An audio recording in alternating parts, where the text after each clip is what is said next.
So your state could be going through a massive change. We could see just a massive amount of layoffs. We could see people losing their jobs, losing their homes, losing their cars, and everything could be wiped out. That is the reality of the situation that we're currently in. Now, I want to address what's going on here, and I want to talk about an article that's actually on CNN Business. And in this article, it's talking about the states that could be threatened the most, could be hit the hardest with things like unemployment in lieu of the debt ceiling crisis. Now, if you want to know all about this and whether or not your state could be impacted, make sure you watch this entire video, and also do me one favor, go ahead, hit that like button. Let's get right down to it. Let's go ahead and dive into the article. So here it is. So this says right here, these states will be hit the hardest if the U.S. debt ceiling isn't resolved. Now, this was actually just published today. Now let's go and read it, okay? It says right here, as leaders in Washington fail to make progress on a debt ceiling deal, Moodys Analytics is warning of disastrous implications for American jobs if the United States defaults on its debt for an extended period. It also goes on to say, Treasury Secretary Janet Yellen has forecast that the United States could run out of cash and extraordinary measures to pay its bills as soon as early June if Congress does not act. The key word here is run out of cash and extraordinary measures.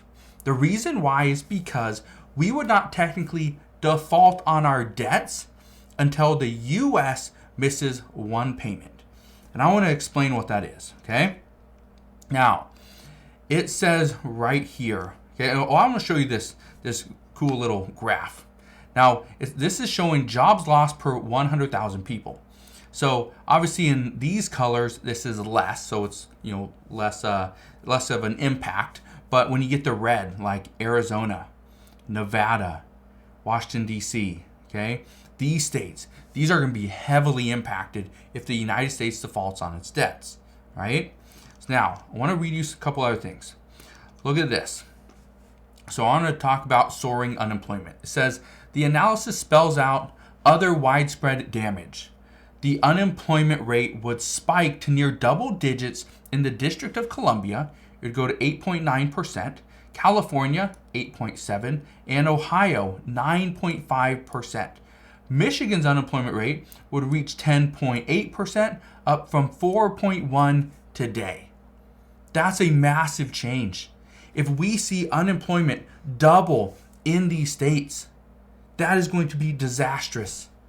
Okay? Now, some are saying, and again, I'll show you this right here. This is from Moodys. It says in its report, Moodys assigns a 10% probability to a breach of the debt ceiling, up from just 5% previously. It's doubled. Okay? But look at this. It says right here, other states that would feel significant impact are ones that rely on federal spending in aerospace, such as Virginia, Connecticut, Kansas, and Washington. Washington is big for aerospace because, well, Boeing, right? Moodys said tourism-dependent states, including Arizona, Florida, and Nevada, will eventually experience sharp job loss, as well as those that rely on auto manufacturing like Michigan and South Carolina. It also says, in the event of a prolonged breach of the debt ceiling, Moodys estimates some large states would each lose hundreds of thousands of jobs. California could lose 841,600 jobs. Texas may lose 561,700 jobs. The report predicts Florida would lose 474,700 jobs. New York could shed 398,300 jobs. And Ohio, Pennsylvania, and Georgia will each lose more than 200,000 jobs. Now, why do I bring this up? I bring this up because as of right now, the debt ceiling crisis is not over. Yes, we've heard from Speaker Kevin McCarthy. He turned down a short-term debt ceiling increase. This was only going to be, pretty much kick the can down the road until September. They said, no, we're not going to do that. If we're going to increase the debt ceiling, we need to actually increase it. Let's increase it for years, or at least 1 year. Democrats say, no, we're not just going to increase it for 1 year because it's going to hurt us. It's going to hurt Democrats if we have to come back and vote on another debt ceiling increase right before the presidential elections. So they don't want to do that either. What they want to do is at least a 2-year debt ceiling increase.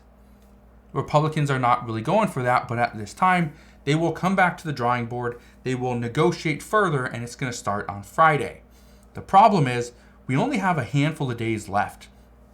I believe as of today, we have 7 more working days for the House and the Senate. 7 more days before the debt ceiling crisis potentially starts on June 1st. That's the reason why this is such a big deal. Now, I do want to report a couple other things from this article, and you can see it right here. It says in the report, Zandy wrote that if there is a breach, it would be much more likely to be a short one than a prolonged one. Though even a lengthy standoff no longer has a 0 probability.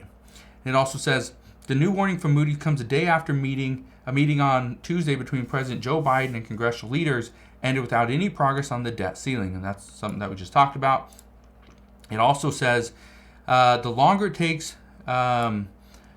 takes for financial markets to react, the greater the odds that lawmakers will not act in time, since market turmoil is probably what it will take to generate the political will lawmakers will need to come to terms.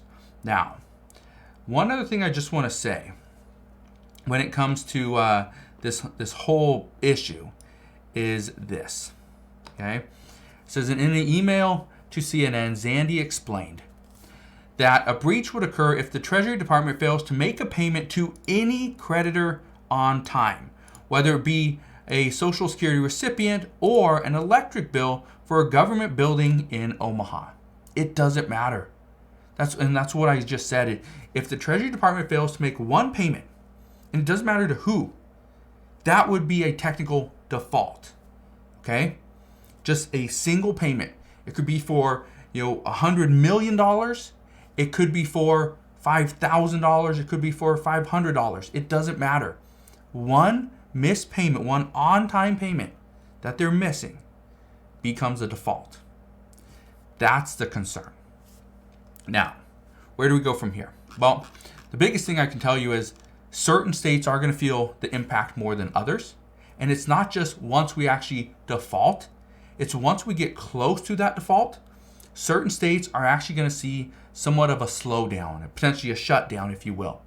And when this happens, we're going to see tens or hundreds of thousands of people lose their job. Their hours could be cut. Things will change, and they will change quickly. So be ready, because this could happen.